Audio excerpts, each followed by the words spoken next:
Salam sejahtera Malaysia, terima kasih kerana menonton video-video dalam channel ini. Sebelum kita mula, jangan lupa untuk tekan tombol subscribe, share, like dan komen. Let's go! Salam sejahtera dan salam perpaduan berita seterusnya. MP PKR ucap tahniah, Dr. Mahathir kini Ketua Umum PN. Ahli Parlimen Petaling Jaya Lee Chian Chung secara sinis mengucapkan tahniah kepada bekas Perdana Menteri Dr. Mahathir Mohamad berhubung kepimpinannya dalam Perikatan Nasional PN. Tahniah kepada Mahathir kerana beliau telah pun menjadi Ketua Umum kepada PN. Presiden PAS Abdul Hadi Awang menandatangani proklamasi Orang Melayu bersama Mahathir. Kini Faizal, Timbalan Presiden Bersatu Ahmad Faizal Azumu sebagai pimpinan Kanan Bersatu pula mendukung kenyataan beliau. Jelas bahawa pengaruh PAS dan Bersatu dilihat makin merosot sehingga perlu bergantung kepada kekuatan Mahathir, katanya dalam satu kenyataan hari ini. Pemimpin PKR itu mengulas tindakan beberapa pemimpin PAS menandatangani proklamasi Orang Melayu yang digerakkan Mahathir. Mahathir dan Anwar kini kembali bertelaga berhubung dakwaan isu aset walaupun saman dikemukakan masih belum selesai di mahkamah. Mahathir meminta Anwar mengisytiharkan hartanya ketika berkhidmat sebagai Timbalan Perdana Menteri dari 1993 hingga 1998 dengan mendakwa Anwar adalah antara pemimpin terdahulu yang dituduh kronisme. Gesaan itu dilontarkan selepas Anwar mengulangi gesaannya kepada Mahathir supaya mendedahkan berapa kekayaan kroni ahli keluarga dan keluarganya yang kini menjadi subjek saman fitnah RM150 juta oleh bekas pengurusi Bersatu itu. Terdahulu hari ini, Ahmad Faizal memberitahu Star bahawa GTA tidak mungkin dapat bertahan secara bersendirian. Katanya Mahathir mungkin berpengaruh tetapi gabungan itu tidak seperti PN. Dengan jumlah parti Melayu sekarang adalah lumrah pengundi Melayu menuntut satu kuasa yang menyatukan semua parti Melayu. GTA adalah seperti cawan kecil. Anda tidak boleh menuangkan segala-galanya daripada cawan besar ke cawan kecil, katanya sebelum meminta GTA menyokong PN tanpa syarat. Bersatu komited untuk menegakkan hak orang Melayu dan Islam serta untuk semua kaum dan agama di Malaysia. Memandangkan GTA seolah-olah memperjuangkan cita-cita yang sama, kami mengalu-alukan GTA untuk memberi sokongan kepada kami untuk menyingkirkan mereka yang telah mempermainkan pengundi Melayu pada pilihan raya umum lalu, katanya. Salam sejahtera dan salam perpaduan berita seterusnya. SPRM dedah ada agensi kerajaan abai lebih 500 laporan salah laku. Berita penuh.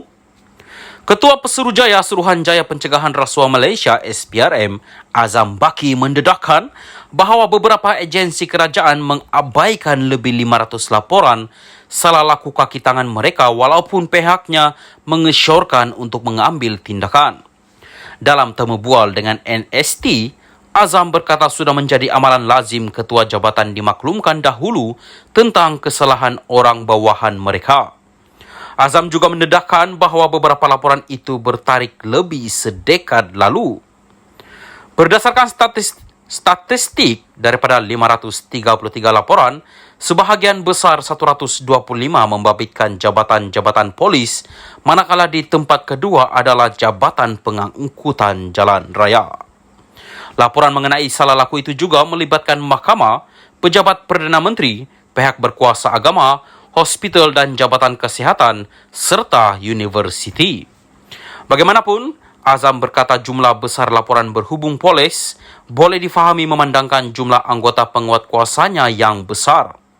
Menurut Ketua Pesuruhjaya itu, sejak agensi anti rasuah ditubuhkan pada 1967, lebih 10,000 laporan dikemukakan kepada beberapa ketua jabatan kerajaan.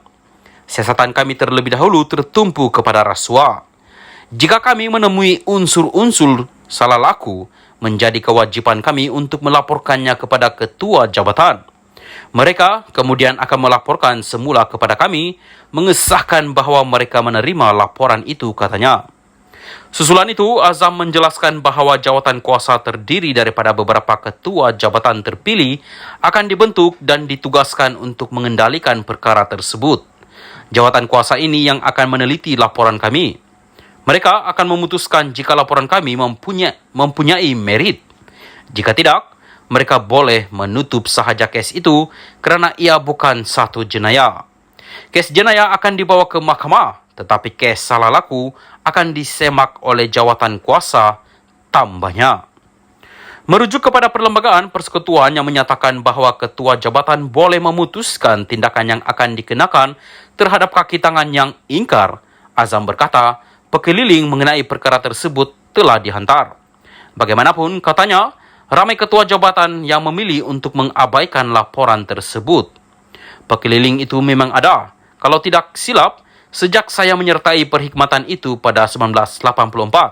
Sudah 39 tahun dan saya akan bersara tidak lama lagi.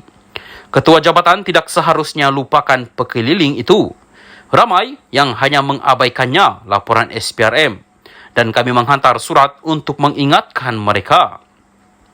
Mereka kena ambil tindakan kerana ia adalah pekeliling ketua setiausaha, bukan pekeliling saya. Kita ikut arahan sahaja, katanya lagi.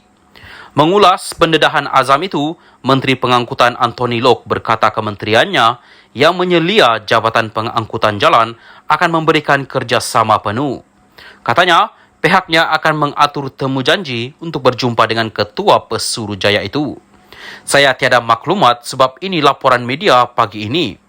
Namun sebab dia Azam ada sebut tentang agensi dan jabatan di bawah MOT, saya akan pohon janji temu dengan KP SPRM untuk bertemu beliau dan dapatkan laporan lanjut, katanya.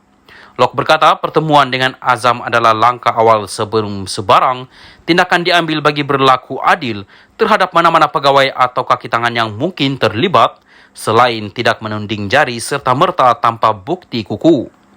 Langkah lain yang akan dilaksanakan antaranya ialah mendapatkan senarai nama kaki tangan dan kes melibatkan mereka, katanya. Saya juga telah mengarahkan semua peringkat kementerian saya daripada ketua setiausaha hingga ketua jabatan untuk memberikan kerjasama sepenuhnya dalam sebarang siasatan oleh SPRM, katanya. Lok juga berikrar bahawa tindakan segera akan diambil jika terdapat bukti yang mencukupi tentang salah laku berkenaan.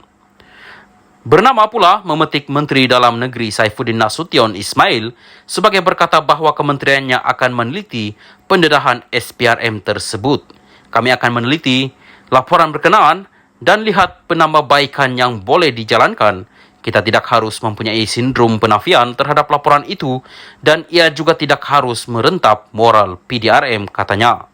Saifuddin berkata masih terdapat ruang untuk penambahbaikan dalam usaha meningkatkan integriti pasukan keselamatan terbesar negara itu dan PDRM harus menjadi institusi yang diyakini rakyat. Sekian berita Salam Malaysia Madani.